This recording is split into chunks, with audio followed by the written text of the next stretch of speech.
Agora sim, vamos direto a falar sobre os nossos quesitos. Chegou lá o juiz, então mandou você, advogado, apresentar os seus quesitos. Como é que você faz isso? O que você escreve? Quais são as perguntas que você deve fazer para o perito?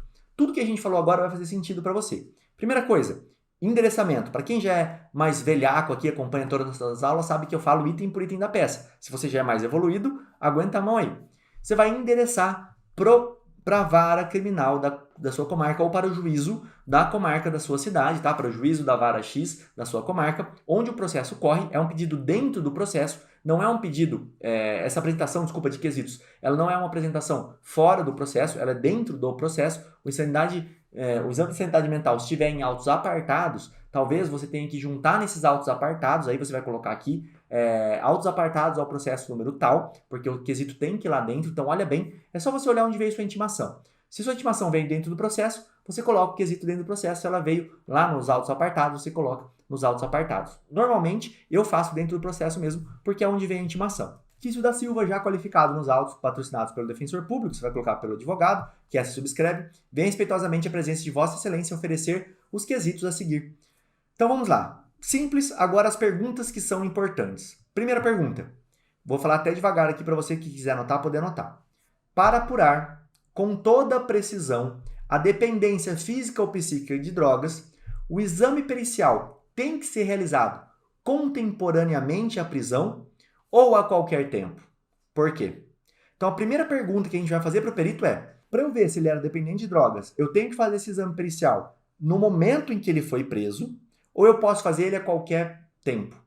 Por que eu estou perguntando isso para o perito? Porque o perito está analisando o cara 1, 2, 3 anos depois. Como é que ele consegue determinar com toda a precisão se ele tinha uma dependência física ou psíquica da droga, analisando ele 2 ou 3 anos depois? Tá? É a primeira coisa que eu quero entender aqui do perito. Essa é a primeira pergunta. O examinado é ou era dependente de drogas? Por que eu estou fazendo essa pergunta aqui? Porque se o perito falar que ele não era dependente, eu ainda tenho como falar, opa, peraí, mas você consegue falar que ele não era dependente tanto tempo depois? Essa é a pergunta, basicamente. Pergunta número 2. Ele é ou era dependente de drogas? Pergunta que não quer calar. Se falar que sim, já ganhamos aqui uma dependência de drogas, ótimo, já foi constatado. Número 3. O examinado, em vista da dependência, à época do fato, coloca o fato lá, era inteiramente incapaz de entender o caráter ilícito do delito que cometeu? Então, primeiro ponto, eu vou desmembrando o artigo, tá? Ele era inteiramente incapaz de entender o caráter ilícito do que cometeu na época do fato. No dia tal, ele era inteiramente incapaz de entender? O perito vai responder se sim ou se não. Pergunta número 4. O examinado, em vista dessa dependência, à época do fato, era inteiramente incapaz de determinar-se de acordo com o entendimento da ilicitude do delito que cometeu? Então é diferente, lembra que eu falei para vocês que é diferente? Então eu quero que ele me responda em perguntas diferentes. O primeiro, ele era inteiramente incapaz de entender. O segundo, ele era inteiramente incapaz de determinar-se de acordo com esse entendimento dele? São perguntas completamente diferentes. Número 5. O examinado, à época do fato, por estar sob o efeito de droga, era inteiramente incapaz de entender o caráter ilícito do delito que praticou? Então, a pergunta aqui é um pouco diferente daquela primeira. Ó. Em vista da dependência aqui em cima, tá? Aqui em cima, na pergunta 3, eu estou perguntando sobre a dependência. Na pergunta número 5, eu estou perguntando se, por ele estar sob o efeito de droga, ele era inteiramente incapaz de entender o caráter ilícito daquele delito. Então, um é dependência, o outro é o uso. E aí eu vou repetir a pergunta, porque eu tenho duas circunstâncias, né? O examinado, à época do fato, por estar sob efeito de droga, era inteiramente incapaz de agora de determinar-se de acordo com o entendimento? Então é só você entender assim. Você tem o determinar-se e tem o entender. Aí você vai perguntar, da dependência, ele era capaz de entender e era capaz de determinar por ser dependente? A segunda, por estar sob efeito de droga, ele era capaz de entender? Ele era capaz de determinar? Número 7.